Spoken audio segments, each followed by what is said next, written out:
ঈশান পরিস্থিতি স্বাভাবিক করতে বলল, আসলে ভাইয়ের সাথে কিছু জরুরি কথা ছিল। ইমা ওয়াশরুমের দিকে তাকিয়ে বলল, তোমার ভাইয়া তো কেবল ফ্রেশ হতে গেল, সময় লাগবে মনে হয়।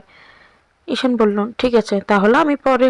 ঈশান কথা শেষ করার আগে ইয়াদ ওয়াশরুম থেকে বের হলো। এলোমেলো পায়ে ইয়াদকে দেখে ঈশানও ব্রো কুঁচকাল, কারণ ইয়াদকে একদমই সুস্থ স্বাভাবিক মনে হচ্ছে না। ঈশান আর ইমার চিন্তার ভাবনার মাঝেই ইয়াদ পড়ে যেতে নিল। ইমা দৌড়ে গিয়ে ধরলো, আর ইয়াদও নিজেকে একটু সামলে নেওয়ার চেষ্টা করলো। ইমা ইয়াদের গায়ে হাত লাগাতেই চমকে উঠল। ইমার মনে হচ্ছে সে গরম চুলে হাত দিয়ে দিয়েছে। ঈশানও এগিয়ে এসেছে ইয়াদের দিকে। ইমা এক পাশে ধরলে ঈশান অন্য পাশে ধরলো। ঈশান চমকে উঠে বলল, ভাইয়া তোমার তো জ্বরে শরীর পুড়ে যাচ্ছে। ইয়াদ ঈশানকে ছাড়ানোর চেষ্টা করে কাঁপা কাঁপা গলায় বলল, আমার কিছু হয়নি, আমি একদম ঠিক আছি। ইমা খানিকটা রেগে গলায় বলল, জ্বর ঠিক মতো দাঁড়াতে পারছেন না, তাও বলছেন ঠিক আছি। এত জ্বর নিয়ে আপনাকে এখন শাওয়ার নিতে কে বলেছে? ইয়াদ সেও কিছু বলতে পারল না। অনেক দুর্বল লাগছে শরীর। জ্বরের জন্য লাঞ্চে কিছু খেতেও পারেনি। ঈশান আর ইমা আস্তে করে ইয়াদকে বেডে শুইয়ে দিল। ইমা টাওয়াল নিয়ে ভালো করে চুল মুছে দিতে লাগলো ইয়াদের। ঈশান ইমার দিকে তাকিয়ে বলল, ভাবি তুমি ভাইয়ের পাশে বসো, আমি ডক্টরকে আসতে বলছি এখনই।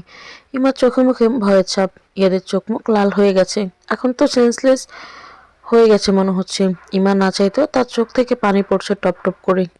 ঈশান ইমার উত্তরের অপেক্ষা না করে চলে গেল রুম থেকে। ইমা কি করবো বুঝতে পারছে না। ইয়াদের শরীর স্বাভাবিকের থেকে অতিরিক্ত পরিমাণ গরম। ইয়াদের ঘুঙানির শব্দে ইমার হুঁশ ফিরে। ইয়াদ হঠাৎ কাত হয়ে বমি করে দিল। ইমার গায়ে পড়লো সব। ইয়াদ পেট পেট করে তাকালো একবার ইমার দিকে। ইমা দ্রুত নিজে পরিষ্কার হয়ে এসে ইয়াদের মুখে মুছে দিল। ইয়াদ প্রচন্ড পরিমাণে কাঁপছে। ইমা উঠে কাভার থেকে এক্সট্রা ব্ল্যাঙ্কেট বের করে ইয়াদের গায়ে জড়িয়ে দিল। দৌড়ে কিচেন থেকে বাটিতে পানি নিয়ে এসে জলপট্টি দিতে লাগলো। একদিকে ইমা এসব করছে, অন্যদিকে চোখের পানি ঝরছে অবিরাম। ইয়াদ আরো অনেকবার বমি করলো, তবে ইমা নিচ থেকে একটা পাত্র দিয়ে এসেছিল, সেটা এগিয়ে দিয়েছে, সেটাতেই করেছে বমি। হন্তদন্ত হয়ে রুমে ঢুকলো ইয়ানা। ভাইয়ের কি হয়েছে ভাবি? ঈশান ডক্টরের সাথে কথা বলতে বলতে নিচে যাচ্ছিল, তখনই ইয়ানা শুনতে পায় ইয়াদের জ্বর হয়েছে। ইয়ানার রাগ অভিমান কোথায় পালিয়ে গেল ইয়ানা নিজেও জানে না। ভাইয়ের অসুস্থতার কথা শুনে ইয়ানা স্থির থাকতে পারেনি। ইমা কাঁদতে কাঁদতে বলল, বুঝতে পারছি না আপু, দেখো উনি কেমন যেন করছেন। আমার খুব ভয় করছে আপু, খুব ভয় করছে। ইমা আবার শব্দ করে কেঁদে দিল। ইয়ানা ইয়াদের কপালে হাত দিয়ে ছিটকে সরিয়ে নিল। ইয়ানা ধরা গলায় বলল, ভাইয়ের মনে হয় আজ বৃষ্টিতে ভিজেছে কোনো কারণে। ইয়ানার কথা শুনে ইমা চমকে তাকালো ইয়ানার দিকে। নেট তো আজ অনেকটা সময় নিয়ে বৃষ্টিতে ভিজেছে, সেটা তার জন্যই। ইমা স্তম্ভিত হয়ে বলল, মানে? ইয়ানা বলল, ভাইয়ার বৃষ্টি পানি সহ্য হয় না। ছোটবেলায় আমার সাথে একদিন বৃষ্টিতে খেলেছিল অনেক সময়, রাতে ভয়ঙ্কর জ্বর হয় ভাইয়ার। যে জ্বর এমনি যায়নি, 5 দিন হসপিটালে ভর্তি ছিল, আর পুরোপুরি সুস্থ হয়েছিল 15 দিন পর। এরপর থেকে ভাইয়া কখনো বৃষ্টিতে ভেজে তো দূর, বৃষ্টির ফোঁটা মাথায় ফেলেনি। ইয়ারা ইয়াদের দিকে তাকিয়ে কাঁদছে আর বলছে। ইমার হাত থমকে গেছে। আজ তার জন্যই ইয়াদের এই অবস্থা হয়েছে। না সে যেত বৃষ্টিতে ভিজতে, আর না তাকে দেখে ইয়াদ এগিয়ে যেত। ইয়াদকে ছাদে রেখে আসার পর অনেক সময় সেখানেই ছিল। ইমা একবার বলেও নি চলে আসতে। ইমার এখন নিজের চুল নিজেই ছিঁড়তে ইচ্ছে করছে। ঈশান ডক্টর নিয়ে ইয়াদের রুমে প্রবেশ করলো। ডক্টর দেখে ইমা আর ইয়ানা সরে দাঁড়ালো।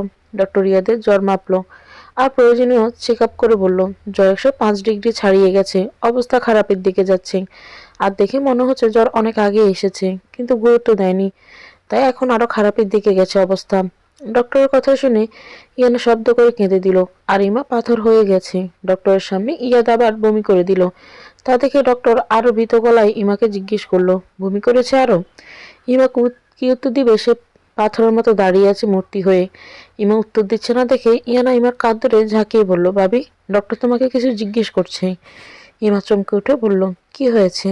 ডক্টর আবার বলল, বমি করেছে আগে আরো? ইমা মাথা সম্মতি জানালো। ডক্টর ঈশানের দিকে তাকিয়ে বলল, ওনাকে এখন আর এখানে চিকিৎসা করা সম্ভব নয়, দ্রুত হসপিটালে নেওয়ার ব্যবস্থা করুন।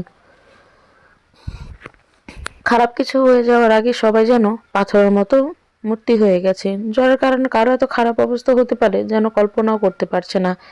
ঈশান কোনোমতে নিজেকে সামলে ড্রাইভারকে গাড়ি ভাড় করতে বলল কল দিয়ে। ঈশান গিয়ে ইয়াদকে কাঁধে তুলে নিল, যদিও ঈশান হিমশিম খাচ্ছে ইয়াদকে রাখতে। কোনো রকমে গাড়িতে উঠে হসপিটালের উদ্দেশ্যে রওনা হলো।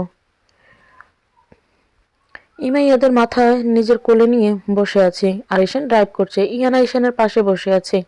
সামনের সিটে। বাড়িতে এত কিছু হয়ে যাচ্ছে, রুবিনা বা ইয়াসিরের কোনো খবর নেই সেদিকে। ইয়ার চোখ পিট করে তাকিয়ে আশেপাশে দেখতে লাগলো। জায়গাটা তার পরিচিত মনে হচ্ছে না। মাথাটা খুব ভারী লাগছে। ডান হাত দিয়ে মাথা ধরতে যাবে, কিন্তু মনে হলো কেউ হাতটা শক্ত করে আঁকড়ে ধরে আছে। ইয়াদ হাতের দিকে তাকিয়ে দেখলো ইমা তার হাত আঁকড়ে ধরে হাতের উপর ঘুমিয়ে আছে। ওড়নাটা ভালো করে মাথায় পেঁচানো, ছোট করে মুখটা দেখা যাচ্ছে শুধু। গালে চোখের পানির দাগ স্পষ্ট হয়ে আছে শুকিয়ে। আজকাল ইমার দিকে তাকালে ইয়াদের চোখ সরাতে ইচ্ছে করে না, তবু সরিয়ে নেয়। ইয়াদ আশেপাশে ভালো করে দেখে বুঝতে পারলো সে হসপিটালে আছে। গত রাতের কথা মনে করার চেষ্টা করলো। ওয়াশরুমে থাকতে বারবার চোখ ঝাপসা হয়ে আসছিল, তাই তাড়াতাড়ি শাওয়ার শেষ করে কোনো রকমে চেঞ্জ করে রুমে চলে আসে। কিন্তু রুমে পা রাখতে হঠাৎ সব অন্ধকার হয়ে যায় চোখের সামনে। তারপর ইমা এসে সবার কথা মনে পড়লো একটু একটু করে। বমি করে ইমার দিকে তাকানোর পর আর কিছু মনে নেই ইয়াদের। বাম হাত উঁচু করে দেখলো স্যালাইন চলছে। নড়াচড়ায় ইমার ঘুম ভেঙে গেল। ফজরের নামাজ পড়ে কিছু সূরা পড়ে ইয়াদের মাথায় ফুঁ দিচ্ছিল, হঠাৎ ইমার হাত আঁকড়ে ধরে ইয়াদ তাই হাতটা না ছাড়িয়ে পাশে বসেছিল। সারা রাত না ঘুমানোর জন্য কখন চোখ লেগে গেছে বুঝতে পারেনি। সকালের দিকে ইয়াদের জ্বর কমেছে। সারাটা রাত ইমা কিভাবে পার করেছে সে নিজেও জানে না। ইয়াদকে সে কতটা ভালোবাসে গত রাতে ইয়াদের এই অবস্থা থেকে বুঝতে পেরেছে ইমা। সে বুঝে গেছে ইয়াদকে ছাড়া বাঁচা তার পক্ষে সম্ভব নয়। ইয়াদ যখন জ্বরে ছটফট করছিল, ইমাও ভেতরে ভেতরে শেষ হয়ে যাচ্ছিল। মনে হচ্ছিল বুকের ভেতর থেকে হাড়টাকেও টেনে ছিঁড়ে বের করে নিচ্ছে। ইয়ানা কাঁদতে কাঁদতে চোখ মুখ ফুলিয়ে ফেলেছে। ঈশান ছেলে মানুষ, তবুও ছটফট করছে ইয়াদের দিকে তাকিয়ে। বিপদের রাত নাকি সহজে শেষ হয় না, তার প্রমাণ গত রাতে পেয়েছে তারা তিনজন। এক একটা মিনিট এক একটা বছরের মতো মনে হয়েছে। ইয়াদ একটু শান্ত হলে ঈশান ইয়ানাকে বলেছিল বাসায় চলে যেতে। সে আর ইমা থাকলেই হবে, কিন্তু ইয়ানা সাফ জানিয়ে দিয়েছে সে এক পাও নড়বে না যতক্ষণ না তার ভাইয়া তার সাথে কথা বলছে। ইয়ানা ভুলে গেছে গতকাল রাত তার ভাইয়ের সম্পর্কে সে কি শুনেছিল। ইয়ানা বুঝে গেছে তার ভাই যদি পৃথিবীর সবচেয়ে নিকৃষ্ট মানুষও হয়, তাহলেও সে তার ভাইকে ছাড়া নিজের জীবন কল্পনাও করতে পারবে না। ইমা কেবিনের ভেতর, ইয়ানা আর ঈশান বাইরে বসেছিল। ইমা ইয়াদকে তাকিয়ে থাকতে দেখে বলল, এখন কেমন লাগছে আপনার? খুব বেশি কষ্ট হচ্ছে? ডক্টরকে ডেকে আনবো? ইয়াদ কথা বলার চেষ্টা করে বুঝতে পারল তার শরীর কতটা দুর্বল। বেশ কষ্ট হচ্ছে কথা বলতে, তবুও বলল, আমি ঠিক আছি। ইমা হালকা রাগ দেখিয়ে বলল, শরীরে 105 ডিগ্রির উপরে জ্বর নিয়ে যে লোক বলতে পারে আমি ঠিক আছি, সে আর কখন বলবে আমি ঠিক নেই? সেটা আমার মতো মানুষের পক্ষে বোঝা সম্ভব নয়। ইয়ে দুর্বল গলায় বলল, যতক্ষণ শ্বাস নিতে পারবো ততক্ষণ বলবো আমি ঠিক আছি। ইমা রেগে বলল, হ্যাঁ আপনি ঠিক আছেন, আমি ঠিক নেই, তাই হসপিটালের বেডে শুয়ে আছি। আপনি জানেন আপনার বৃষ্টির পানি সহ্য হয় না, তাহলে কোনাক্কেলে এত সময় বৃষ্টির মধ্যে বসেছিলেন? ইয়ে দানমনে বলল, চোখের সামনে জান্নাতের হুর নেমে এসেছিল। মনে হচ্ছিল তাকে একটু কাছ থেকে দেখার জন্য সামান্য বৃষ্টি তো দূর, মৃত্যুর সাথেও সাক্ষাৎ করতে পারবো। ইমা চমকে উঠল ইয়াদের কথা শুনে। পরে ভাবল ইয়াদ জ্বরের ঘরে ভুলভাল বকছে, তাই কিছু না বলে ইয়াদের হাত থেকে নিজের হাত ছাড়িয়ে উঠে দাঁড়ালো বাইরে যাওয়ার জন্য। ইমা সামনের দিকে পা বাড়াতে ইয়াদ পিছন থেকে বলল, কোথায় যাচ্ছ? ইমা ঘুরে তাকিয়ে বলল, ডক্টরকে ডাকতে যাচ্ছি। ইয়ান আপু আর ঈশান ভাইয়াকে বলতে যাচ্ছি আপনার ঘুম ভেঙেছে। গতকাল ঈশান ভাই না থাকলে কি করতাম আমি নিজেও জানি না। আপনার অবস্থা দেখে আমি তো নড়াচড়া করতেই ভুলে গিয়েছিলাম। ইয়াদ অবাক হয়ে বলল, মানে? ইমা মুচকি হেসে বলল, বড় ভাই হয়ে ছোট ভাইয়ের কাঁধে চড়ে হসপিটালে এসেছেন। ইমার কথাই শুনে ইয়াদের চোখ আপনা আপনি বড় হয়ে গেল। ইয়াদ ঈশানের তুলনায় লম্বা আর স্বাস্থ্য দুদিক থেকেই বেশি। ঈশান তাকে কাঁধে তুলে নিয়ে এসেছে ভেবে ইয়াদের বিষম খাওয়ার মতো অবস্থা হলো। ইমা তা বুঝতে পেরে মুচকি হেসে বের হয়ে গেল। ইয়াদের চোখের সামনে ভাসল শৈশবের কিছু মধুর স্মৃতি। ইয়াদের বয়স যখন 8 বছর তখন ঈশানের জন্ম। ইয়ানার তখন মাত্র 2 বছর বয়স। গুটি গুটি পায়ে হাঁটতে শিখেছে। ইয়াদ তখন ভেবে পেত না কাকে রেখে কাকে কোলে নেবে। দুই ভাই বোন নিয়ে প্রচন্ড খুশি ছিল ইয়াদ। ঈশান যখন একটু বসতে শিখল, দুজনকে দু কাঁধে নিয়ে সারা বাড়ি ঘুরত ইয়াদ। পুরনো সুখের স্মৃতি মনে পড়তে মুচকি হাসলো। তখন কেবিনে ঢুকলো ইয়ান আর ঈশান। ইয়াদের হাসিটা লক্ষ্য করেনি দুজনের কেউ, তাহলে হয়তো অনেক মিনিট থমকে দাঁড়িয়ে থাকতো। ইয়াদের হয়তো নিজেরও মনে নেই শেষ কবে খুশি হয়ে হেসেছিল। মুচকি হেসেছে অনেক, তবে সেই হাসিতে কখনো খুশি থাকতো না, বরং লুকিয়ে থাকতো হাজারো কষ্ট, রহস্য আর কারো জীবন সমাপ্তির ইঙ্গিত। আজ অনেক বছর পর খুশি হয়ে মুচকি হাসলো ইয়াদ। সেটা হয়তো নিজেও খেয়াল করেনি সে। ইয়ানা ইয়াদের দিকে এগিয়ে এসে ব্যস্ত গলায় বলল, এখন কেমন আছো ভাইয়া? ইয়াদ নিজের অনুভূতি আড়াল করে বলল, ভালো। ইয়ানা হঠাৎ রাগী গলায় বলল, তুমি জানো বৃষ্টি তোমার চরম শত্রু? তাহলে কেন গিয়েছিলে বৃষ্টিতে ভিজতে?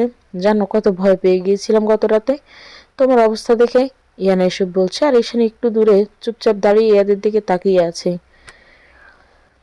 হঠাৎ ইয়াদ ঘুরে তাকালো ঈশানের দিকে, তাতে মুখ কালো হয়ে গেল ঈশান ইয়ানা দুজনেরই। ঈশানকে এখানে দেখে না আবার রেগে যায় এমনই ভাবছে দুজন, কিন্তু তাদের অবাক করে দিয়ে ইয়াদ শান্ত গলায় বলল, দূরে দাঁড়িয়ে আছিস কেন, এদিকে আয়। ইয়াদের কথা শুনে ইয়ান আর ঈশান এমনভাবে ইয়াদের দিকে তাকালো যেন সে পৃথিবীর সবচেয়ে আশ্চর্যজনক কথা বলছে। ইয়াদ ঈশানকে কখনো তুই করে বা বিরক্তি গলা ছাড়া কথা বলে না, তাই এত অবাক হয়েছে দুজনে। ঈশান ধীর পায়ে এগিয়ে গেল ইয়াদের দিকে। অজানা কারণে ঈশানের চোখের কোণ থেকে এক বিন্দু পানি গড়িয়ে গেল। ঈশান নিজেকে ধরে রাখতে পারল না, জাপটে জড়িয়ে ধরল ইয়াদকে। ফুফিয়ে কাঁদতে লাগলো বাচ্চাদের মতো। ইয়ার ডান হাত আস্তে করে ঈশানের মাথায় রাখলো। ইয়ানা চুপচাপ দাঁড়িয়ে দুই ভাইয়ের দিকে তাকিয়ে আছে, তার চোখেও পানি চলে এসেছে। আজ কত বছর পর দুই ভাইকে এভাবে দেখলো। ইয়াদ মুচকি হেসে বলল, ইয়ানা দেখ, ওই খবিশটা ছোটবেলার মতো চোখের পানি নাকের পানিতে আমার শার্ট নোংরা করে ফেলছে। ঈশান কাঁদতে কাঁদতে বলল, আমি তোমাকে খুব ভালোবাসি ভাইয়া, তোমার এই দূরে ঠেলে দেওয়া আমাকে খুব বেশি কষ্ট দেয়। প্লিজ আমাকে আর কখনো দূরে সরিয়ে দিও না। যদি কোনো অন্যায় করে তাহলে মারো, বকো, যা ইচ্ছে করো, শুধু দূরে সরিয়ে দিও না কখনো। ইয়ার চোখের কোণে পানি নিয়ে বলল, আর কখনো দূরে সরিয়ে দিব না। ইয়াদ ঈশানকে নিজের থেকে ছাড়িয়ে চোখ মুছে দিল আলতো করে। ঈশান ইয়াদের হাত নিজের হাতের মুঠে নিয়ে চুমু খেলো। ইয়াদ মনে মনে বলল, মিস্টার দেশের কবির আর মিসেস রবিনা কবিরের ছেলে হয়ে যদি তুই দোষী হয়ে থাকিস, তাহলে মিসেস রবিনা কবিরের গর্বে তো আমার জন্ম আর ইয়ানারও জন্ম, তাহলে আমরাও দোষী। বাবা মায়ের অন্যায় শাস্তি কখনো ছেলে মেয়েকে দেওয়া গর্বের কাজ নয়। এতদিন যে ভুলটা করে এসেছে সেটা আর করব না। আজ থেকে যার যার অন্যায় শাস্তি সে পাবে, অন্য কেউ নয়। দুই ভাইয়ের মিলে যাওয়া দেখে ইয়ানা বলল, যা বাবা, আমি দুধে মিশে গেল, এখন কি আমি আটি হয়ে মাটিতে গড়াগড়ি খাবো নাকি? ইয়াদ ইয়ানাকেও নিজের কাছে ডেকে নিল। আর ঈশান বলল, আপু, তুই তো আমাদের দুই ভাইয়ের কলেজের টুকরা। ইয়ানা দুষ্টুমি করে বলল, আমি টুকরো হলো আর বাকি কলেজাটা কে? ইয়াদ বলল, তুই টুকরো না, তুই আমাদের পুরো কলেজাটাই। তিনজনই হেসে উঠল।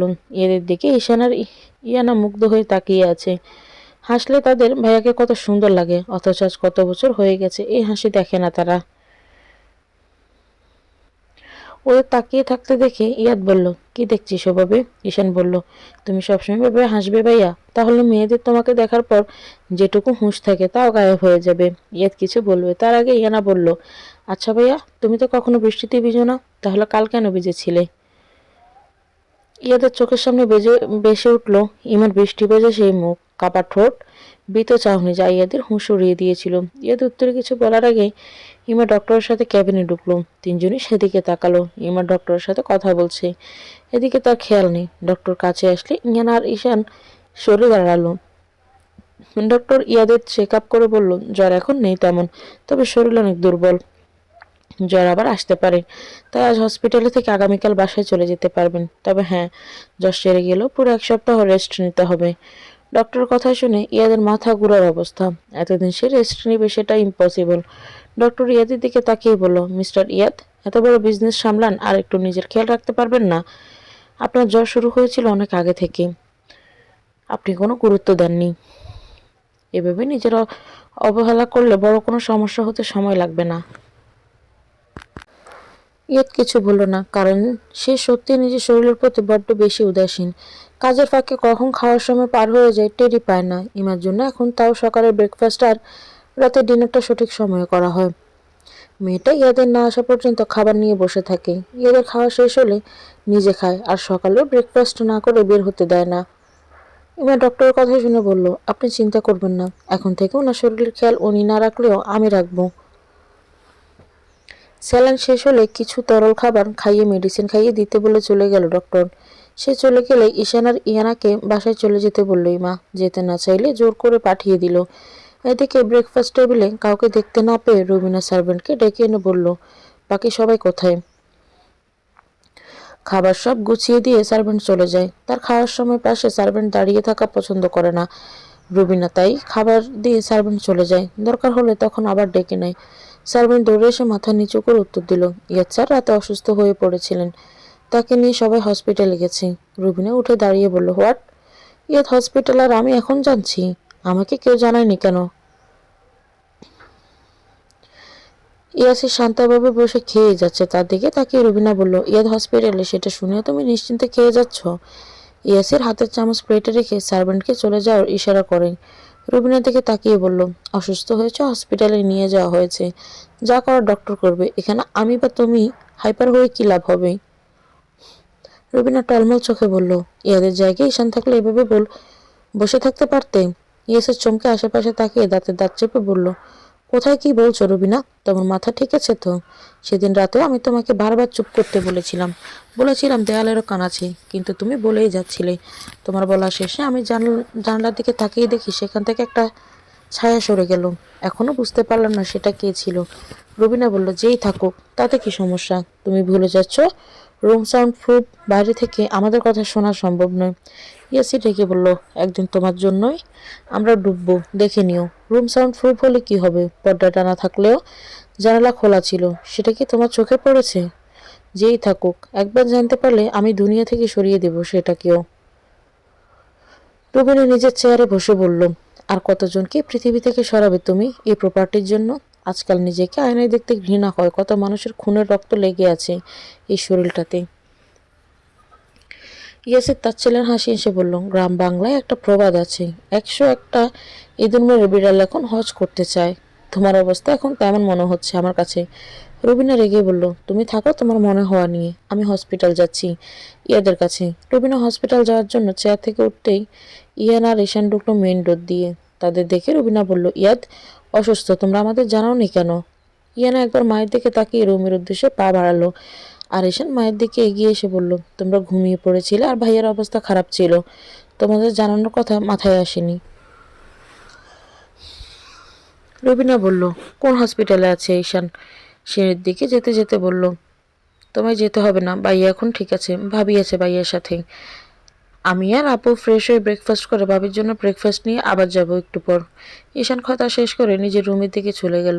রুবিনা ইয়াসিরের দিকে একবার রেগে তাকিয়ে নিজের রুমে গেল।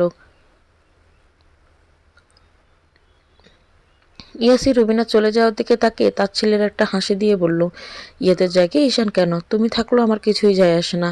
প্রয়োজনে শেষ হলো তোমাদের দুজনকেও ছুঁড়ে ফেলে দিতে আমার নিজের ঠিকানায় চলে যাব। বাড়িটা কেমন নীরবতায় ঘিরে থাকে আজকাল, মানুষ আছে কিনা সেটা বোঝা দায় হয়ে দাঁড়িয়েছে। কথা প্রয়োজন ছাড়া রুম থেকে বের হয় না। আগে থেকে আরমান সকালে ভার্সিটি চলে যায় আর আসে রাতে। সারাদিন কোথায় থাকে সেই ভালো জানে। আরমানের বাবা আমিনুলের দেখা মিলে রাত 10টার পর। ইমা চলে যাওয়ার পর তাও মা ছিল, কিন্তু সে ওইভাবে চলে গেল। একটা কাজের মেয়ে আছে টিয়া, সে বাড়ির কাজ শেষ করে মোবাইল না হলে টিভি নিয়ে পড়ে থাকে সারাদিন। একেবারে একা হয়ে গেছে সাহেরা বেগম, দুটো কথা বলার জন্য কেউ নেই তার পাশে। একা থাকার জন্য নিজের কৃতকর্মের কথা বেশি মনে পড়ে তার। সাহেরা ইমার সাথে কথা করা অন্যায়গুলো প্রতিনিয়ত তাড়া করে বেড়ায়। বোনের মৃত্যুর জন্য সবচেয়ে বেশি সে দায়ী, সেটাও তার অজানা নয়। যদিও আল্লাহ তাআলা মানুষের আয়ু যতদিন দিয়েছেন ততদিনই সেই পৃথিবীতে নিঃশ্বাস নিতে পারবে, সেটা সবাই জানে। তবুও মানুষের মনে হয় এটা না করলে হয়তো এমনটা হতো না। তাহেরার মৃত্যুর জন্য হয়তো কেউ দায়ী নয়, আল্লাহ তাআলা তার আয়ু যতদিন দিয়েছিল ততদিন সে বেঁচে ছিল।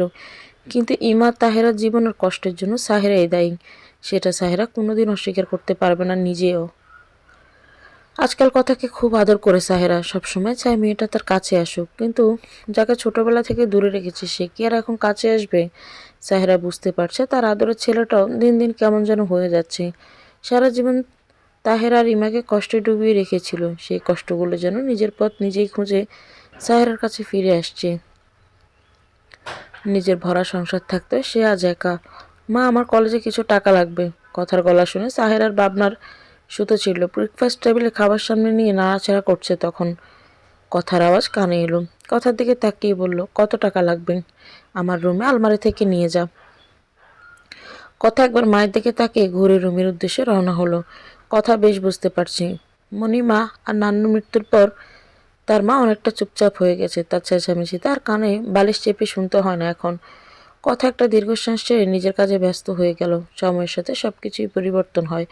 পরের দিন সকাল সকাল হসপিটাল থেকে চলে আসি ইয়াদ। জ্বর পুরোপুরি যায়নি, থেকে থেকে আবার জ্বর ওঠে। তবু তাকে হসপিটালে রাখা যায়নি। ইমা এক মুহূর্তের জন্য ইয়াদকে একা ছাড়ছে না। একদিন আগেও মায়ের কথা ভেবে চিৎকার করে কান্না করা মেয়েটা আজ স্বামীর সেবা করতে অস্থির হয়ে উঠেছে। ইয়াদ শুধু অবাক চোখে তাকিয়ে থাকে ইমার দিকে। সবসময় অবহেলা করা মেয়েটাই এখন তার 24 ঘন্টা দেখাশোনা করছে। হসপিটালে নার্সকে কিছু করতে দেয়নি, ইমাই সব নিজেই করেছে। একটু আগে হসপিটাল থেকে বাসায় এসেছে ইয়াদ আর ইমা। ইয়াদ বেডে বসে আছে আর ইমা রুম গুছিয়ে নিচ্ছে। সব এলোমেলো হয়ে পড়ে আছে। ইয়াদের সামনে প্রায় সবসময় মাথায় লম্বা একটা ঘোমটা টেনে চলাফেরা করে ইমা, তবে আজ চুলগুলো হাত খোপা করে শাড়ির আঁচল কোমরে গুজে কাজ করছে। ইমাকে দেখতে একদম পাক্কা গিন্নি মনে হচ্ছে ইয়াদের কাছে। সব গুছিয়ে ইয়াদের সামনে দাঁড়িয়ে বলল, চলুন আপনাকে গোসল করিয়ে দিই, তারপর আমি গোসল করব। ইয়াদ ব্রুকুচকে বলল, আমি কি বাচ্চা নাকি তুমি আমাকে গোসল করাবে? ইমার আগে ভাব নিয়ে বলল। জড়তা ঠিকমতো দাঁড়ানোর শক্তিটাও হারিয়েছেন, আবার বলছেন বাচ্চা নাকি? জ্বরের জন্য কারো এত খারাপ অবস্থা হতে আমি জীবনে দেখিনি, এ আপনাকে ছাড়া। আমাকে দেখুন, সারাদিন বৃষ্টির মধ্যে বসে থাকলেও কিছুই হবে না। ইয়ার দৃষ্টি সরিয়ে বলল, যার যারা রোবট তাদের কিছু হয় না। ইমা ইয়াদের কথা শুনে শব্দ করে হেসে উঠল। তাতে ইয়াদ মুগ্ধ হয়ে তাকালো ইমার দিকে। হাসলে মেয়েটাকে অসম্ভব সুন্দর লাগে। হাসি বজায় রেখে ইমা বলল, আমি রোবট লাইক সিরিয়াসলি? আমি নিজের অনুভূতি প্রকাশ করতে জানি। রোবট শব্দটা আপনার জন্য পারফেক্ট। না হাসতে জানেন আর না কাঁদতে জানেন, শুধু কথায় কথায় রাগে ফুসফুস করতে পারেন। আচ্ছা, আপনি এমন কেন বলুন তো? ইয়াদ সিরিয়াস গলায় বলল, যেদিন সব জানতে পারবে সেদিন নিজেই বুঝবে আমি এমন কেন। ইমা ফোঁস করে একটা নিঃশ্বাস ছেড়ে বলল, কে জানে কবে জানতে পারবো সব। এখন চলুন, আমি হেল্প করছি, আপনি শাওয়ার নিয়ে নিন। তবে বেশিক্ষণ থাকা যাবে না পানিতে, দ্রুত করবেন। ইয়াদ ইমার সাহায্যে শাওয়ার শেষ করে বেডে এসে বসলো। মাথাটা ভারী হয়েছিল, এখন ভালো লাগছে। ইয়াদ আশেপাশে নিজের ফোন খুঁজতে লাগলো। না পেয়ে সাইড টেবিলের ড্রয়ার খুলতে ইমার সেই অ্যালবাম দেখতে পেল। কৌতূহল নিয়ে অ্যালবামটা হাতে নিল। খুলতে খুব সুন্দর আর হাসি খুশি দুজন মানুষের ছবি দেখতে পেল। ইমার মাকে ইয়াদ চেনে, তাই বুঝতে পারলো এটা ইমার বাবা মায়ের ছবি। একটু পরে ইমার ছোটবেলার ছবি দেখে ইয়াদ হেসে ফেললো। হঠাৎ করে অসাবধানতায় হাত থেকে অ্যালবামটা নিচে পড়ে গেল। ভিতর থেকে ইমার মায়ের চিঠিটা বের হয়ে আসলো। ইমা সেদিন তাড়াহুড়োয় চিঠি অ্যালবামের ভিতরে রেখে অ্যালবামটা ড্রয়ারে রেখে দিয়েছিল। চিঠির সাথে কিছু ছবিও বের হয়ে গেছে। ইয়াদ আগে চিঠিটা হাতে নিল। ওয়াশরুমের দরজার দিকে একবার তাকিয়ে নিল। ইমার হয়তো বের হতে সময় লাগবে, কেবলই তো গেছে। হসপিটালে ছিল, তাই অনেকটা সময় নিয়ে শাওয়ার নেবে এটাই মনে হলো ইয়াদের। চিঠিটা খুলে পড়তে শুরু করলো। অনেকটা সময় নিয়ে আর চিঠিটা পড়লো। ঈদ নিজের চোখে হাত দিয়ে বুঝতে পারলো জল তারা বয়ে চলেছে দু চোখে। ইয়াদ আনমনে বলল, একেই হয়তো বলে মা। শুধু ইমার কথা ভেবে তার মা এত এত কষ্ট সহ্য করেছে। সত্যি আমার বুঝতে ভুল হয়েছে। আমার মায়ের মতো নিকৃষ্ট মা যেমন পৃথিবীতে আছে, ইমার মায়ের মতো মাও আছে। তাই হয়তো পৃথিবীতে এখনো মানুষ বেঁচে আছে। সবাই আমার মায়ের মতো হলে মানুষ হয়তো কষ্টে নিঃশ্বাস নিতে ভুলে যেত। চিঠিটা পড়া শেষ করে তারপর নিচে পড়া ছবিগুলোর দিকে তাকিয়ে সেগুলো তুলতে লাগলো ইয়াদ। কিছু ইমার ছোটবেলার ছবি, আর কিছু ইমার মায়ের। ইমার মায়ের ছবি দেখে নিজের মনে তার জন্য অনেকটা শ্রদ্ধা অনুভব করলো ইয়াদ। একটা ছবি উল্টো হয়ে পড়েছে, সেটা তুলে নিজের দিকে করতে ইয়াদের পায়ের নিচে মাটি সরে গেল। ছবিটা দেখে ইয়াদের হাত অস্বাভাবিকভাবে কাঁপতে লাগলো। চোখ দুটো মুহূর্তে রক্তের মতো টকটক লাল হয়ে গেল। ইমা ওয়াশরুম থেকে বের হয়ে ইয়াদেরকে দেখে ভয় পেয়ে গেল।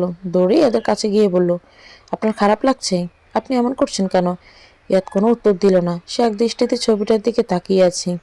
ইমা ইয়াদের দৃষ্টি অনুসরণ করে তাকাতেই ভয়ে পিছিয়ে গেল। ইমা ভয়ে কাঁপা কাঁপা গলায় বলল, এ ছবি কারা ওনারা? ইয়াদ রাগ কন্ট্রোল করার চেষ্টা করে বলল, আমার বাবা মা। ভয়ে ইমার মুখ কালো হয়ে গেছে। ইয়াদের কথা শুনে ইমার ছবিতে থাকা মহিলার দিকে ভালো করে তাকালে বুঝতে পারলো এটা মিসেস রুবিনা কবির। ছবিতে সোফায় বসা ইয়াসির হামিদের গলা জড়িয়ে জাতীয় কিছু পেঁচিয়ে ধরে আছে রুবিনা। আর একজন পুরুষ যাকে ইমা চিনতে পারল না। ইমা আগের মতোই বলল, আপনার মা আপনার বাবাকে খুন করার চেষ্টা করেছিল কেন? আর আপনি এই ছবি কোথায় পেলেন? এটা তো দেখে মনে হচ্ছে অনেক আগের ছবি। ইয়াদ চাপা কষ্ট নিয়ে বলল, আমার বাবাকে খুন করার চেষ্টা করা হয়নি, বরং তাকে খুন করা হয়েছে আজ থেকে প্রায় 25 বছর আগে। ইমা চমকে উঠে বলল, আপনার বাবা খুন হয়ে থাকলে এ বাড়িতে আপনার বাবার পরিচয় যিনি আছেন তিনি কে? ইয়াদের চোখে পানি টলমল করছে। প্রতিদিন দেখা স্বপ্নটা আজ চোখের সামনে স্পষ্ট ভেসে উঠল। ইয়াদ ধরা গলায় বলল, মিসেস রবিনা কবিরের পাশে যাকে দেখতে পাচ্ছ, সে আজকের মুখোশধারী ইয়াসির হামিদ। আমার বাবাকে খুন করে আমার বাবার পরিচয় নিয়ে ভদ্র সমাজে ভদ্রলোক সেজে ঘুরে বেড়াচ্ছে। ইমা কিছুই বুঝতে পারছে না, সব তার মাথার উপর দিয়ে যাচ্ছে। ইমা ইয়াদের থেকে একটু দূরত্ব রেখে ধপ করে বসে পড়ল বেডে। ইয়াদ কিছু একটা ভেবে ছবিটা রেখে ভালো করে অ্যালবাম খুঁজে দেখতে লাগলো। ইমা এতক্ষণ ইয়াদের কাছে থাকা নিজের অ্যালবামটা খেয়ালই করেনি। অ্যালবাম দেখে ইমা বলল, আপনি এটা কোথায় পেলেন, আর এটাতে কি খুঁজছেন? ইয়াদ ব্যস্ত গলায় বলল, ছবিটাই অ্যালবাম থেকেই বের হয়েছে। তার মানে এটাতে আরও ছবি আছে। ইমা যেন আকাশ থেকে পড়ল ইয়াদের কথা শুনে। তার অ্যালবাম থেকে এই ছবি কিভাবে সম্ভব? ইমা বলে উঠল, আপনি পাগল হয়ে গেছেন? এটা আমার বাবা মায়ের অ্যালবাম, এটাতে এই ছবি কোথা থেকে আসবে? এটা আমার মা বাবা মায়ের অ্যালবাম। কথাটা বারবার ইয়াদের কানে বাজতে লাগলো। ইয়াদ হাত থেমে গেছে ইমার কথা শুনে।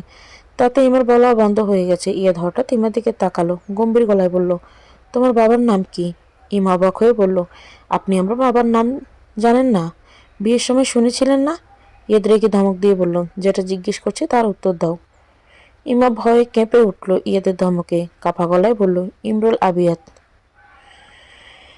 ইমার একটা কথা ইয়াদের সব হিসেব মিলে গেল এক ঝটকায়। ইমার বাবার নাম আগে শুনলেও কখনো অতটা গভীরভাবে চিন্তা করে দেখেনি। যাকে খুঁজছে সে ইয়াদের নিজের কাছেই ছিল, কখনো ভেবেই দেখেনি নিজের আশেপাশে রেখে সারা দুনিয়া খুঁজে মরছে। ইয়াদ অ্যালবামটা এলোমেলো করে খুঁজতে লাগলো। ইমা বলে উঠল, কি হলো, আপনি আবার এটাতে কি খুঁজছেন এভাবে? এই ছবি এখানে কি করে আসবে? ইয়াদ কঠিন গলায় বলল, এখানে না থাকলে আর কোথায় থাকবে? ছবিগুলো এখানেই থাকা উচিত। আর ইয়াদ কথা শেষ করার আগে আরও বেশ কিছু ছবি বের হয়ে এলো অ্যালবামের কভার পেজের ভেতর থেকে। ইমা চোখ বড় বড় করে তাকিয়ে আছে ছবিগুলোর দিকে। বেশ কিছুটা সময় পর ইমা রেগে বলল, কি হচ্ছে এসব, বলবেন প্লিজ? আমি কিছুই বুঝতে পারছি না। আপনার বাবার খুনের ছবি আমার বাবা মায়ের অ্যালবামে কোথা থেকে এলো? ইয়াদ কষ্ট চেপে মুচকি হেসে বলল, তোমার বাবা নিজে চলে গেলেও এই জঘন্য মানুষগুলোর শাস্তির ব্যবস্থা ঠিক করে গেছে। এখন শুধু সময়ের অপেক্ষা। সব সত্যি সামনে আসার সময় হয়ে গেছে। মিস্টার অ্যান্ড মিসেস কবির, আপনাদের পাপ পাহাড় ছুঁয়ে গেছে। এবার শাস্তি পাওয়ার জন্য তৈরি হয়ে যান আপনারা। ইমা হা করে এদের দিকে তাকিয়ে এদের কথা শুনছি। সে কিছুই বুঝতে পারছে না, তার মাথা ভনভন করে ঘুরছে। ভার্সিটির করিডোরে দাঁড়িয়ে আছে ইয়ানা। আজ বৃষ্টি দেখলে নয়, আরমানের অপেক্ষায় এখানে দাঁড়িয়ে আছে। সেদিনের পর ইয়াদের অসুস্থতার জন্য ইয়ানা বা ঈশান কেউ ভার্সিটিতে আসেনি। কারো পায়ের শব্দ শুনে ইয়ানা তাকিয়ে দেখলো আরমান আসছে। তার দৃষ্টি সামনে থাকলেও মনোযোগ অন্য কোথাও আছে, তা বেশ ভালো করে বোঝা যাচ্ছে। ইয়ানা আরমানের দেখে মনে মনে গুছিয়ে নিল কি বলবে। আরমান সামনে আসতে ইয়ানা হালকা কাশি দিয়ে তার দৃষ্টি আকর্ষণ করার চেষ্টা করলো, কিন্তু আরমানের সেদিকে কোনো মনোযোগই নেই। ইয়ানা আরো একবার কাশি দিল, তাতেও লাভ হলো না। আরমান নিজের মতো এগিয়ে যাচ্ছে। ইয়ানা আবার বিরক্ত হয়ে একটু উঁচু গলায় বলল, স্যার আপনার সাথে একটু কথা ছিল। কারো গলার আওয়াজে আরমানের পা অটোমেটিক নিজের জায়গায় থেমে গেল। আরমান আস্তে করে ঘুরে তাকালো শব্দের উৎস খোঁজার জন্য। ইয়ানাকে দেখে এগিয়ে এসে বলল, ইয়ানা তুমি? ইয়ানা মুচকি হেসে বলল, জি স্যার আমি। আরমান ভাবলেহীনভাবে বলল, সে ঘটনার পর আজ দুদিন পর ভার্সিটি এলে। আমি তো মনে করেছিলাম ভয় তোমরা ভাই বোন আর এদিকে আসবেই না। আরমানের কথায় ইয়ানার রাগ হলো, তাই বলল, ভয় পাবো কেন? ভয় তারা পায় যারা অন্যায় করে। আর আমি বা আমার ভাই কোনো অন্যায় করিনি যে ভার্সিটি আসবো না। আরমান নিজের দুহাত ক্রস আঁকড়ে বুকে রেখে বলল, তাহলে দুদিন এলে না কেন? ইয়ানা আহত গলায় বলল, ভাইয়া প্রচণ্ড অসুস্থ ছিল। গত দুদিন ভাইয়ের সাথে হসপিটালে দৌড়াতে হয়েছে, তাই আসতে পারিনি। আরমান ছোট করে বলল, ও তাহলে আজ যখন এসেছো ক্লাসে না গিয়ে এখানে দাঁড়িয়ে আছো কেন? ইয়ানা মুচকি হেসে বলল, আপনার জন্য। আরমান তাতে ভ্রু কুঁচকে বলল, আমার জন্য মানে? বুঝতে পারলাম না। ইয়ানা হাসিটা বজায় রেখে বলল, আসলে সেদিন আপনাকে ধন্যবাদ দেওয়া হয়নি, তাই সেদিনের সেই ধন্যবাদ দিতে আপনার জন্য এখানে দাঁড়িয়েছিলাম। আরমান মুচকি হেসে বলল, ধন্যবাদ দেওয়ার কিছু নেই। তোমরা আমার স্টুডেন্ট, তাই তোমাদের ভালো খারাপ সবই আমাদের দায়িত্ব। আমি শুধু আমার দায়িত্ব পালন করেছি। তাহলে ঠিক আছে, এখন ক্লাসে যাও, আমারও ক্লাসে লেট হচ্ছে। আরমান আর না দাঁড়িয়ে নিজের গন্তব্যের দিকে এগিয়ে গেল। ইয়ানা সেদিকে তাকিয়ে গাল ফুলিয়ে আছে। বিড়বিড় করে বলল, এবারটা কি ফর্মাল কথা ছাড়া কোনো কথা বলতে পারে না? আজব লোক একটা, সবসময় সিরিয়াস হয়ে থাকতে হবে। ইয়ানা নিজের মতো বকবক করে ক্লাসের দিকে চলে গেল। সামনে পরীক্ষা, পড়াশোনার প্রচণ্ড চাপে আছে। কথা ইমার সাথে 4-5 দিন হলো কথা হয় না। ইমার মায়ের মৃত্যুর পর কথা সবসময় ইমার খোঁজ খবর রাখতো ফোনে, তবে 4-5 দিন হলেও ইমা কল দেয় না, আর কথাও দেওয়া দেওয়া হয়ে ওঠে না। কলেজ থেকে বের হয়ে ইমাকে কল দেওয়ার জন্য ফোন বের করে রাস্তার পাশে দাঁড়াতে একটা গাড়ি এসে থামলো কথার সামনে। গাড়িটা এতদিনে ভালো করে চিনে গেছে কথা, ঈশানের সাথে প্রায় দেখা হয় কথার। গাড়িটা সবসময় সাথেই থাকে ঈশানের।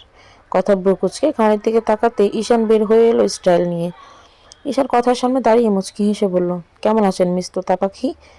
কথা বুকুচকে বলল, আপনি আমাকে তোতা পাখি বলেন কেন সবসময়? আমার সুন্দর একটা নাম আছে, বলতে পারলে বলেন, না হলে চুপ করে থাকেন। তবু আবল তাবল নামে ডাকবেন না, শুধু আপুর দেবর হন বলে এত ভদ্রভাবে কথা বলি। না হলে কথা পুরোটা বলার আগেই ঈশান কথা থেকে হালকা ঝুঁকে বলল, না হলে কি করতে পিছি? কথা একটু পিছনে সরে গিয়ে বলল, উফ, সেকেন্ডে সেকেন্ডে আমার নাম চেঞ্জ না করলে আপনার হয় না না? ঈশান সোজা হয়ে দাঁড়িয়ে মুচকি হেসে বলল, না হয় না, তোমাকে দেখলে আমার বিভিন্ন নাম মাথায় আসে, বুঝছো? কথা জানে এর সাথে যত কথা বলা হবে এর ততই কথা পেঁচাবে, তাই প্রসঙ্গ চেঞ্জ করার জন্য বলল, হঠাৎ করে এমন ভূতের মতো সামনে আসার কারণটা কি জানতে পারি? ঈশান মুচকি হেসে বলল, অবশ্যই জানতে পারেন, তবে তার আগে গাড়িতে উঠে বসুন। কথা অবাক হয়ে বলল, আমি আপনার গাড়িতে কেন বসবো? ঈশান আগের ভঙ্গিতে বলল, ভাইয়া অসুস্থ, তুমি জানো না? একবার দেখতেও তো গেলে না, ভাবি তোমাকে নিয়ে যেতে বলেছে আমার সাথে। কথা চমকে উঠে বলল, কি, ইয়াদ ভাইয়া অসুস্থ? কই, আপু তো আমাকে কিছু বলেনি, চলুন চলুন। ঈশান কথাকে গাড়ির দরজা খুলে দিল আর নিজেও ভিতরে বসে পড়ল। মনে মনে বলল, সরি তোতা পাখি, মিথ্যে বলার জন্য। ভাবির কথা না বললে তুমি যেতে না, তাই বাধ্য হয়ে মিথ্যেটা বললাম। জানি না তুমি কি ভেবে নেবে, তবে আজ আমি তোমাকে কিছু কথা বলতে চাই। ইমা বেডে বসে আছে, গালে হাত দিয়ে। ইয়ার ছবিগুলো নিয়ে অসুস্থ শরীর নিয়ে বের হয়ে গেছে। সারাদিন পেরিয়ে গেল, তার খোঁজ খবর নেই। ইমার টেনশনে মাথা ফেটে যাচ্ছে। একে তো তখন কিছুই খুলে বলল না। ইমার মাথায় প্রশ্ন আর রিয়াদের চিন্তার খারাপ অবস্থা। বৌমা, রুমে আছ? গলার আওয়াজ শুনে ইমার কাছে মনে হলো রুবিনার গলা। আজ রুবিনার আওয়াজ কানে যেতে ঘৃণায় মন বিষিয়ে উঠল ইমার। মানুষ কত সুন্দর নিখুঁত অভিনয় দিয়ে নিজের আসল চেহারা লুকিয়ে রাখে, সেটা ইমা ভাবছে। এই মানুষটার মুখ দেখে মনে হয় কত নিষ্পাপ, আর সে নিজের হাতে একজনকে খুন করেছে। ভাবতে ইমার গায়ে কাঁটা দিয়ে উঠল। তখনও রুবিনা আবার বলল, বৌমা, তুমি কি আমার কথা শুনতে পাচ্ছ? ইমা ভয়ে একটা ঢোক গিলল। রুবিনাকে এখন তার প্রচণ্ড ভয় করছে। কখনো সে ইমাকে খোঁজে না, আর আজ কেন খুঁজছে সেটা ভেবে ইমার গলা শুকিয়ে আসছে বারবার। ইমা ধীর পায়ে গিয়ে দরজা খুলে দিল। দরজার বাইরে রুবিনা বিরক্ত মাখা মুখ নিয়ে দাঁড়িয়ে আছে। ইমাকে দরজা খুলতে দেখে বলল, কোথায় ছিলে, এত সময় লাগলো কেন দরজা খুলতে? ইমা জোরপূর্বক হাসি দিয়ে বলল, ওয়াশরুমে ছিলাম, শুনতে পাইনি। রুবিনা আগের ভঙ্গিতে বলল, ইয়াদ কোথায়? ইয়াদের সাথে দেখা করতে এসেছি আমি। রুবিনা ইমাকে সাইড কাটিয়ে রুমে ঢুকে দেখলো কেউ নেই। ইমার দিকে তাকিয়ে বলল, ইয়াদ কোথায়? ইমা আমতা আমতা করে বলল, উনি বাইরে গেছেন। রুবিনা চমকে উঠে বলল, হোয়াট? এ অসুস্থ শরীর নিয়ে বাইরে গেছে, আর তুমি যেতে দিয়েছ? ইমা মাথা নিচু করে বলল, আমি ওনাকে না করলেই আমার কথা শুনবেন নাকি? রুবিনা রেগে বলল, কেমন স্ত্রী তুমি? তোমার কথা তোমার স্বামী শুনবে না? দরজার কাছ থেকে হঠাৎ কেউ বলে উঠল, বাহ, মিসেস রুবিনা কবির শেখাচ্ছেন আদর্শ স্ত্রী হওয়ার দায়িত্ব। ব্যাপারটা বেশ হাস্যকর। ইমা আর রুবিনা দুজনে দরজার দিকে তাকিয়ে দেখে পকেটে দুহাত গুজে দাঁড়িয়ে আছে ইয়াদ, দৃষ্টি ফ্লোরে সীমাবদ্ধ। ইমা আর রুবিনা তাকাতে ইয়াদ চোখ তুলে তাদের দিকে তাকালো। ইমা আটকে উঠল ইয়াদের চোখ দেখে। অসম্ভব পরিমাণে লাল হয়ে গেছে ইয়াদের চোখ, আর দেখে মনে হচ্ছে খুব ক্লান্ত। রুবিনা আমতা আমতা করে বলল, ইয়াদ, তুমি ভুল বুঝছো আমাকে। ইয়াদ রুমে ঢুকে গায়ের ব্লেজার খুলতে খুলতে বলল, আমি খুব ক্লান্ত এখন, আমার রুম থেকে গেলে আমি খুশি হব। রুবিনা একবার ইমার দিকে কড়া চোখে তাকিয়ে রুম থেকে বের হয়ে গেল। ইমা দ্রুত ইয়াদের দিকে এগিয়ে গিয়ে বলল, কোথায় গিয়েছিলেন আপনি অসুস্থ শরীর নিয়ে? সারাদিনের মেডিসিনও নেননি। ইয়াদ কিছু না বলে ফ্রেশ হতে চলে গেল। ইমা সেদিকে তাকিয়ে কিচেনে চলে গেল ইয়াদের জন্য খাবার নিয়ে আসতে। স্যুপ রান্না করে নিয়ে রুমে এসে দেখেন ইয়াদ ব্ল্যাঙ্কেট মুড়ি দিয়ে শুয়ে আছে। ইমা ব্ল্যাঙ্কেটের ভেতর হাত দিয়ে ইয়াদের কপাল স্পর্শ করতে চমকে গেল। ধুম জ্বর উঠেছে আবার ইয়াদের। ইমার প্রচণ্ড রাগ লাগছে এখন ইয়াদের উপর। লোকটা নিজের প্রতি কোনো গুরুত্ব নেই, এত অবহেলা কেউ নিজের প্রতি কিভাবে করতে পারে ইমা বুঝে পায় না। ইমা রাগ করে ইয়াদের ব্ল্যাঙ্কেট টেনে সরিয়ে মুখ বের করে ইয়াদের দুর্বল গলায় বিরক্ত হয়ে বলল, কি হয়েছে? ইমা কিছু না বলে টেনে ইয়াদকে আধা শোয়া থেকে বসানোর চেষ্টা করল। ইয়াদ নিজেই সেভাবে বসে ইমার দিকে বিরক্তি নিয়ে তাকালো। ইমা সুপের পাটি থেকে চামচ দিয়ে এক চামচ স্যুপ তুলে হালকা হালকা ফু দিয়ে একটু ঠান্ডা করে ইয়াদের মুখের সামনে ধরল। ইয়াদ মুখ ফিরিয়ে নিল, মানে সে খাবে না। ইমার রেগে শাসনের সুরে বলল, এখন যদি এটা না খান আমি কিন্তু আপনার মাথায় ঢেলে দেব, আর আমি মিথ্যা কথা একদম বলি না। ইয়াদ চমকে ইমার দিকে তাকালো। রাগে ইমার নাকের ডগা লাল হয়ে গেছে, তবে দেখতে বেশ সুন্দর লাগছে ইমাকে। ইয়াদ ইমার দিকে তাকিয়ে আনমনা স্যুপটুকু মুখে নিল। মুখে দিতেই ইয়াদ মুখ কুঁচকে ফেললো। মুখের স্বাদ নষ্ট হয়ে গেছে, তেতো লাগছে খেতে। ইয়াদ মুখ থেকে ফেলে দিতে গেলে ইমা ইয়াদের মুখের উপর হাত দিয়ে চেপে ধরল। ইয়াদের চোখে চোখ রেখে বলল, জানি খেতে ভালো লাগছে না, তবে একটু কষ্ট করে খেয়ে নিন প্লিজ। সারাদিনের মেডিসিন বাদ পড়ে গেছে, ধুম জ্বর উঠে গেছে আপনার। এখন যদি এটা না খেয়ে মেডিসিন না খান তাহলে আবার হসপিটাল যেতে হবে। প্লিজ খেয়ে নিন। ইমার অসহায় মুখ করে ইয়াদকে কথাগুলো বলছে, যেন ইয়াদ খাবারটা না খেলে ইয়াদের না বরং ইমার ক্ষতি হয়ে যাবে। ইয়াদ ইমার মায়ায় পড়ে গেল। ইমার চোখে চোখ রেখে স্যুপটুকু গিলে নিল। ইমা মুচকি হেসে আবার এক চামচ স্যুপ তুলে ফু দিয়ে ঠান্ডা করতে লাগলো। ইয়াদ অপলক দৃষ্টিতে তাকিয়েছে ইমার দিকে আর ভাবছে, সময় শুনে এসেছে শ্যামলা মেয়েদের মুখে অদ্ভুত এক মায়া থাকে, তাহলে ইমার মুখে এত মায়া কেন? ইমা তো সম্বর্ণ নয়, দবদবে ফর্সা, তাহলে? ইমা ফু দিচ্ছে আর ইয়াদ তাকিয়ে আছে ইমার ঠোঁট জোড়া দেখে। খাওয়া শেষ হয়ে গেলে ইয়াদ হাঁ করে আছে দেখে ইমা ভ্রু কুঁচকাল। আপনি না খেতে চাইছিলেন না, এখন যখন শেষ হয়ে গেছে আরও খেতে চাইছেন? ইমার কথাই ইয়াদের হুঁশ ফেরে। বেশ লজ্জাও পায় নিজের কাজের জন্য, তবে সেটা ইমাকে বুঝতে দেয় না একদমই। মুখ ফিরিয়ে নিয়ে বলে, এবার আমি শুতে পারি? ইমা কিছু না বলে উঠে গিয়ে মেডিসিন নিয়ে এসে এদের একটা একটা খাইয়ে দিল। তারপর বলল, এবার শুয়ে পড়ুন, আমি আর বিরক্ত করব না। ইমা উঠে দাঁড়িয়ে চলে যাওয়ার জন্য পা বাড়াতে ইয়াদ পেছন থেকে হাত টেনে ধরল। ইমা কেঁপে উঠল ইয়াদের হাতের স্পর্শে। ঘুরে তাকিয়ে বলল, আপনার কিছু লাগবে? ইয়াদ আনমনে বলে উঠল, তোমাকে লাগবে। ইমা বড় বড় চোখ করে তাকিয়ে বলে, মানে? ইয়াদ চোখ বন্ধ করে বলে, মাথাটা ব্যথা করছে, একটু হাত বুলিয়ে দেবে? ইমা ইয়াদের হাতটা নিজের হাতের মুঠোয় নিয়ে বলল, আপনি একটু অপেক্ষা করুন, আমি এগুলো নিচে রেখে এখনই আসছি। ইয়াদ কিছুই বলল না। ইমা খাবারের ট্রে নিয়ে নিচে নিয়ে গেল। রুমে এসে দেখে ইয়াদ আগের মতোই শুয়ে আছে। ইমা আস্তে করে কপালে হাত রেখে বুঝতে পারলো জ্বরটা বাড়ছে। ইমা কিছু না ভেবে জলপট্টি দেওয়ার সব নিয়ে এসে ইয়াদের কপালে জলপট্টি দিতে লাগলো। ইয়াদ হালকা কেঁপে কেঁপে উঠছে। একটু পর পর ইমার ভয় লাগছে ইয়াদের এভাবে জ্বর বাড়তে দেখে।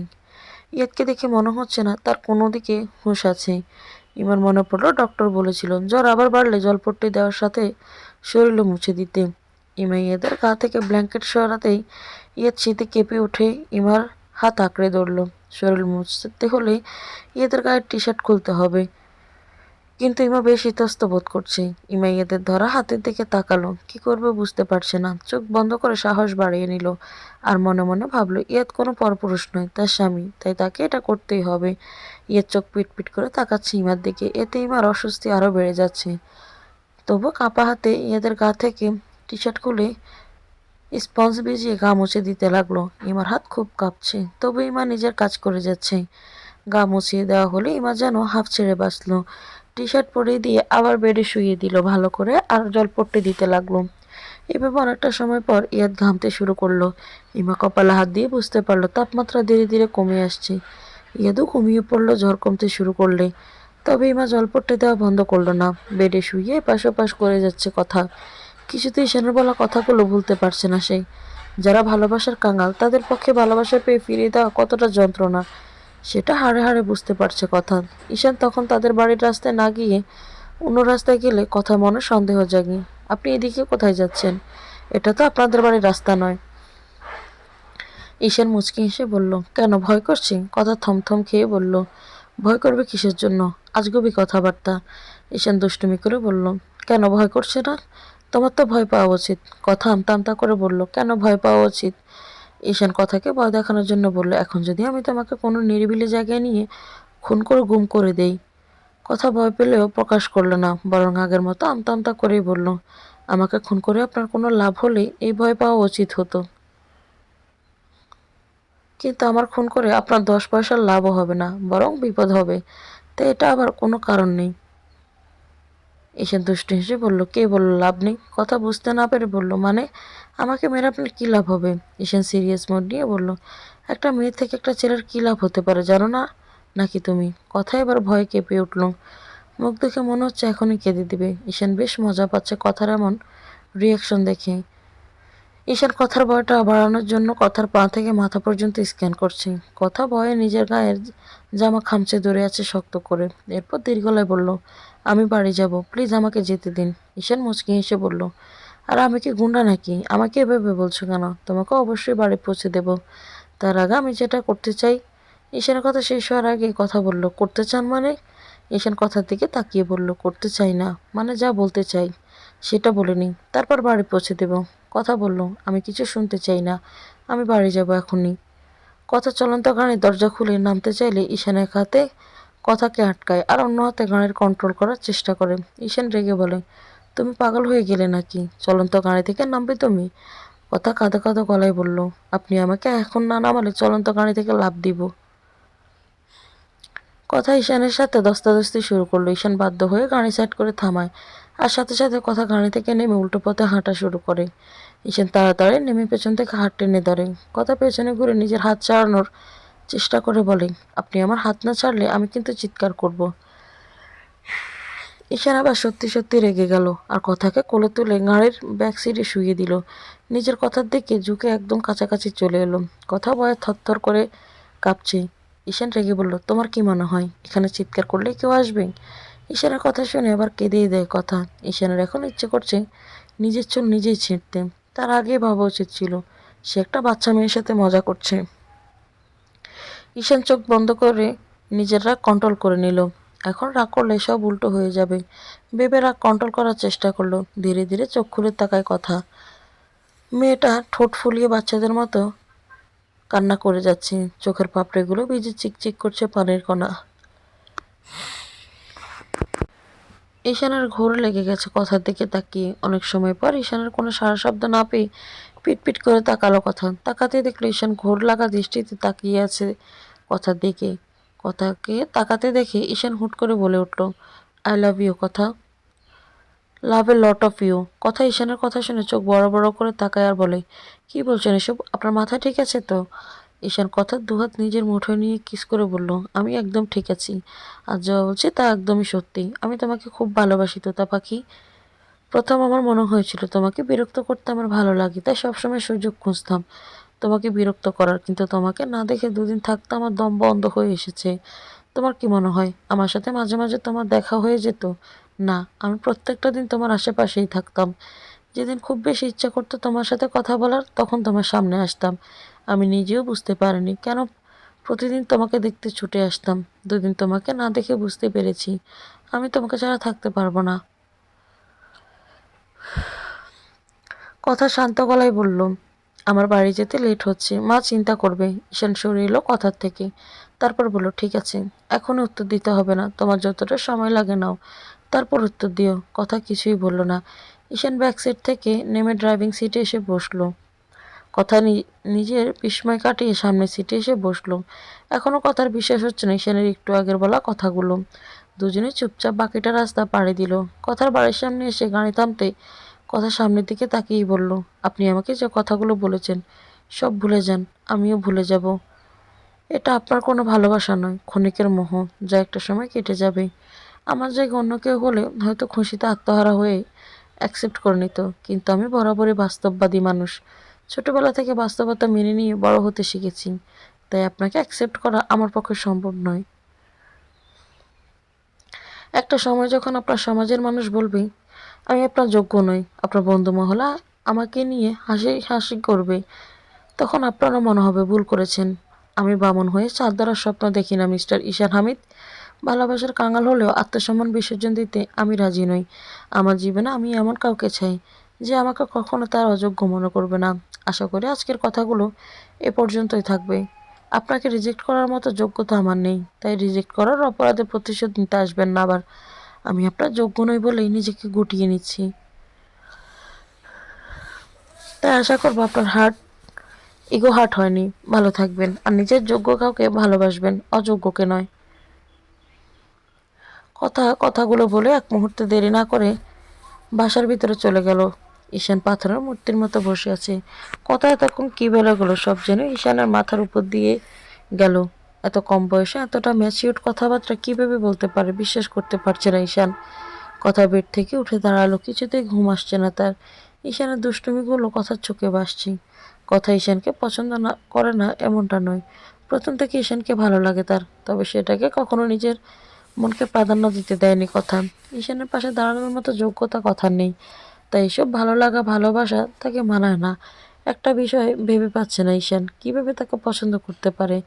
কথা ধীর পায়ে ছাদের উদ্দেশ্যে রওনা হলো। অন্ধকারে ভয় পায় না, কারণ অন্ধকারের সাথে তার খুব মিল।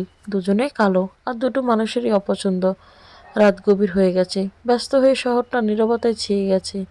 ইমা ফ্লোরে বসে বেডে মাথা রেখে ঘুমিয়ে আছে, আর তার দিকে মুগ্ধ দৃষ্টিতে তাকিয়ে আছে ইয়াদ। যত দিন যাচ্ছে ততই মেয়েটার প্রতি মায়া বেড়ে চলেছে। শুধুই কি মায়া, এদের ইচ্ছে করছে নিজের মনের অনুভূতিগুলোকে অন্য একটা নাম দিতে। কিন্তু ইয়াদ বড্ড ভয় পায় বিশ্বাস করতে, ভালোবাসতে। সবাই যে ভালোবাসার মূল্য দিতে জানে না। তবে ইয়াদ নিজের আর ইমার মধ্যে পার্থক্য খুঁজে পায় না। দুজনেই ভালোবাসার কাঙাল। দুজনকে ঘিরে আছে কিছু তিক্ততার সম্পর্ক, যেটা কারোরই কাম্য নয়। ইয়াদ বিড়বিড় করে বলল, আচ্ছা, যখন তোমার সামনে কিছু তিক্ত সত্য বেরিয়ে আসবে, তখন কি তোমার মনে আমার জায়গাটা এমনই থাকবে? যখন জানতে পারবে তোমার জীবন এতটা এলোমেলো হওয়ার পিছনে আমার পরিবার দায়ী, তখনও কি তোমার আমার সম্পর্কটা এমনই থাকবে, নাকি আরও তিক্ততায় তলিয়ে যাবে? ইয়াদ উঠে বসলো, তবে দৃষ্টি ইমার দিকে। ইমাকে সে এমনই মাফ করেনি। ইয়াদের জানাটা পুরোপুরি ঠিক না হলেও পুরোপুরি ভুলও ছিল না।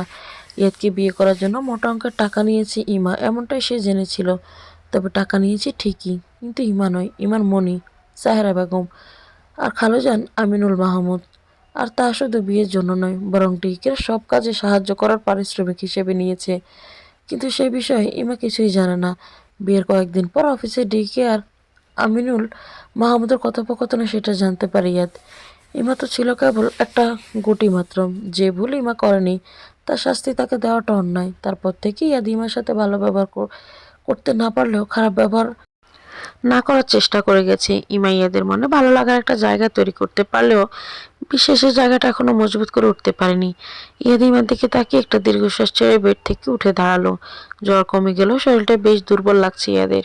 তবুও ইমাকে কোলে তুলে বেডে শুয়ে দিল। তাতে ইমার চুলগুলো মুখের উপর পড়ে মুখটা ঢেকে গেছে। ইয়াদ ডান হাতের তর্জনী আঙুলের সাহায্যে চুলগুলো কানের পেছনে গুঁজে দিল। ইয়াদের খুব ইচ্ছে করছে ইমার কপালে একবার ঠোঁট ছুঁয়ে দিতে, তবে কোথাও একটা অদৃশ্য বাধা অনুভব করছে সে। বেশি সময় ইমার দিকে তাকিয়ে থাকলে ইয়াদের ইচ্ছেটা দমিয়ে রাখা কষ্ট হবে। তাই উঠে সোফায় বসলো। নিজের দুর্বলতা মানুষের থেকে যত আড়ালে রাখা যায়, ততই নিজের জন্য মঙ্গল। ইয়াদ নিজের দুর্বলতা কারোর সামনে প্রকাশ করতে চায় না। সেও রক্তে মাংসে করা একজন মানুষ, কোনো রোবট নয়। তাও প্রাণ খুলে হাসতে ইচ্ছে করে, চিৎকার করে কেঁদে বুকের চাপা কষ্টগুলো কমাতে ইচ্ছে করে, নিজের অনুভূতি প্রকাশ করতে ইচ্ছে করে। কিন্তু এর সেটা করে উঠতে পারে না। নিজের অনুভূতি লুকিয়ে রাখতে রাখতে এদের এখন নিজের কাছে নিজেকে রোবট মনে হয়। ইয়াদ কিছুটা সময় নিজের দিকে ভাবতে দুর্বলতার জন্য চোখে ঘুম নেমে আসতে লাগলো। সোফায় ঘুমানোর অভ্যাস নেই ইয়াদের, আর শরীরটাও সায় দিচ্ছে না। তাই ধীর পায়ে বেডের একপাশে গিয়ে ব্ল্যাঙ্কেট মুড়ি দিয়ে শুয়ে পড়ল। ছাদের 3 সাইডে রেলিং আছে, পূর্ব পাশটা খোলা, নানা রঙের ফুল ছেয়ে আছে পুরো ছাদ। ইমা আলতো হাতে ফুলগুলো ছুঁয়ে দিচ্ছে। পূর্ব আকাশের লাল টকটকে সূর্যটা ওকে দিয়ে নিজের অস্তিত্ব জানান দিতে ব্যস্ত, আর ইমা ভোরের আলোয় ফুলগুলো দেখতে ব্যস্ত।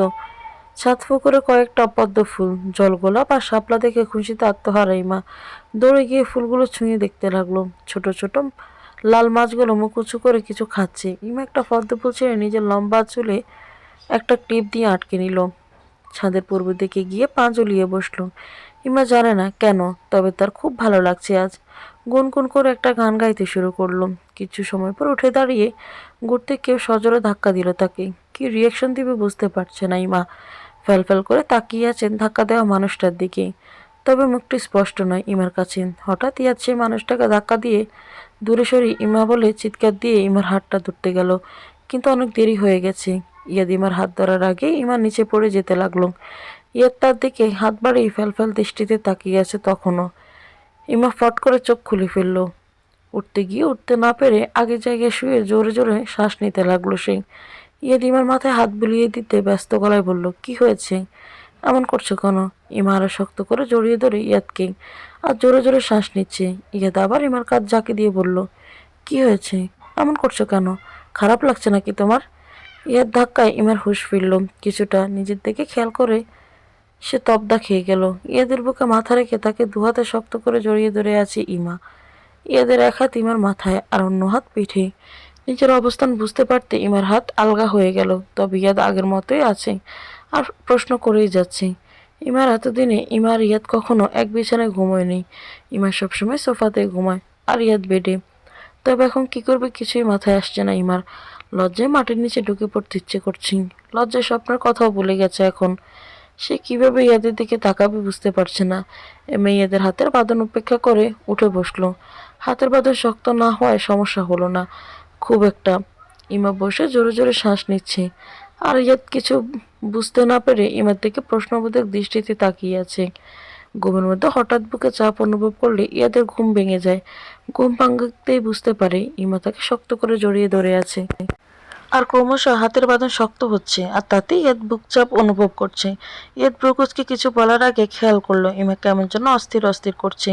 তাই হালকা ধাক্কা দিয়ে ইমার নাম ধরে ডাকতে থাকে। ইয়াদ উঠে বসে বলল, কি হয়েছে? এমন করছো কেন? খারাপ স্বপ্ন দেখেছো?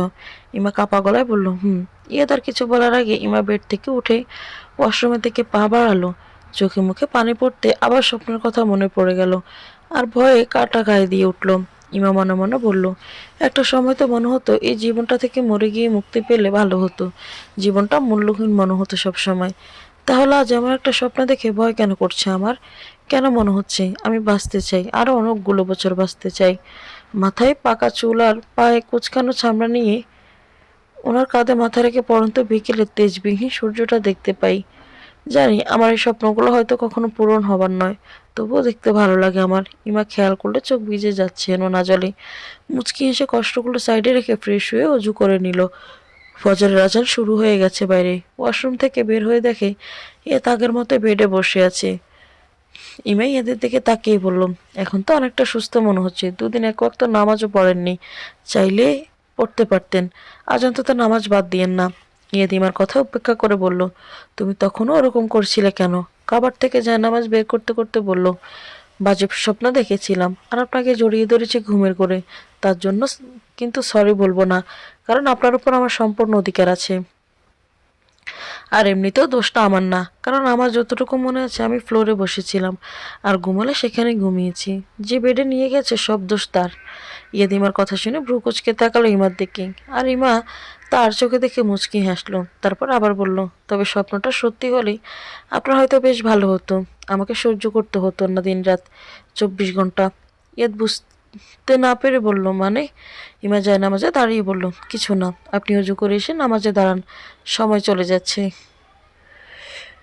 ইয়াদ কিছু না বলে উঠে ওয়াশরুমের দিকে পা বাড়লো আর ইমা নামাজ শুরু করে দিল। নামাজ শেষ করে সালাম ফেরানোর সময় পাশে ইয়াদকে নামাজরত অবস্থায় দেখে মুগ্ধ হলো। একদম পবিত্র লাগছে তাকে। নামাজ শেষ করে কোরআন শরীফ বের করে কিছুটা সময় তেলাওয়াত করলো আর ইয়াদ নামাজ শেষে পাশে বসে তেলাওয়াত শুনতে লাগলো। ইমা কোরআন শরীফ বন্ধ করে পাশে তাকিয়ে দেখলো ইয়াদ তার দিকে তাকিয়ে আছে। তাতে ইমা অপ্রস্তুত হয়ে গেল। মুচকি হাসলে ইয়াদ কোনো রিয়াকশন না করে উঠে গেল। ইমা সব গুছিয়ে উল্টো ফিরে দেখে ইয়াদ বেড়ে শুয়ে পড়েছে আবার।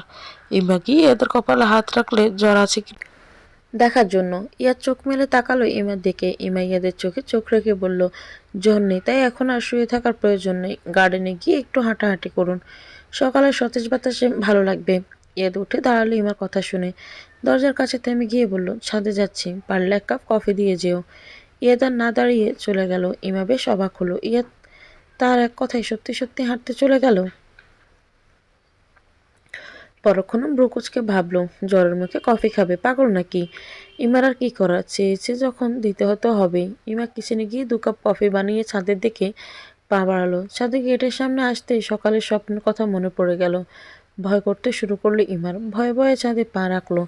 ইয়েদকে দেখতে না পেয়ে আশেপাশে তাকাতে ছাদ পুকুরের সামনে দাঁড়িয়ে থাকতে দেখলো। ধীর পায়ে কাছে গিয়ে দাঁড়ালো, ক্ষীণ গলায় বলল, আপনার কফি।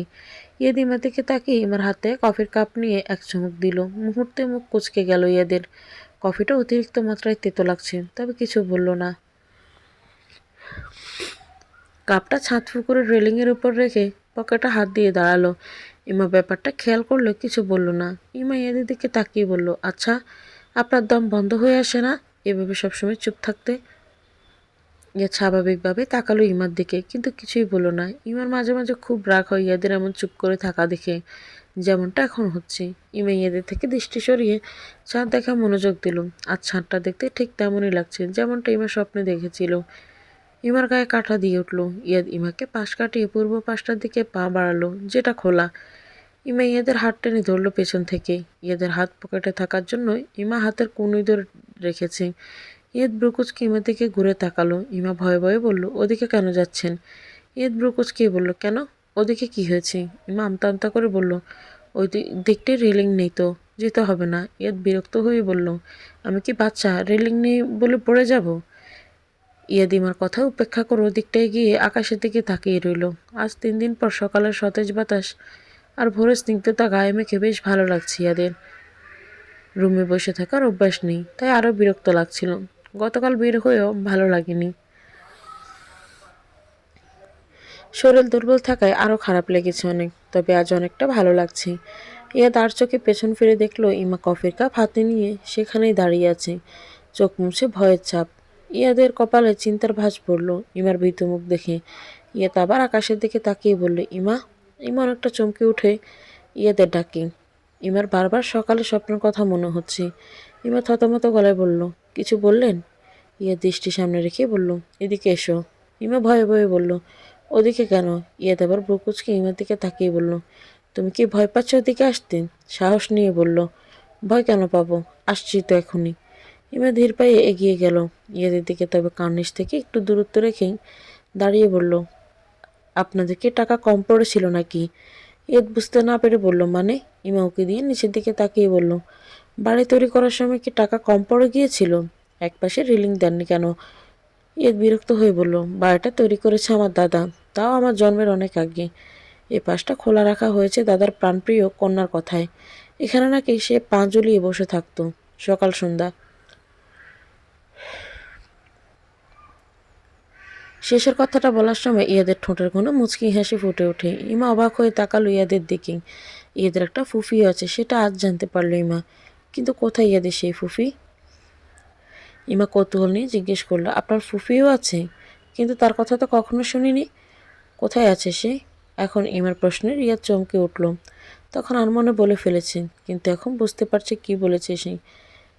এখনই যে সবটা জানার সময় হয়নি সবার।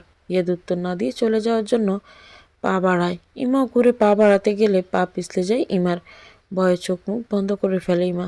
তবে কি স্বপ্নটাই সত্যি হতে চলেছে? ইমার হাতের কফির কাপটা একদম নিচে পড়ে চূর্ণ বিচূর্ণ হয়ে গেল।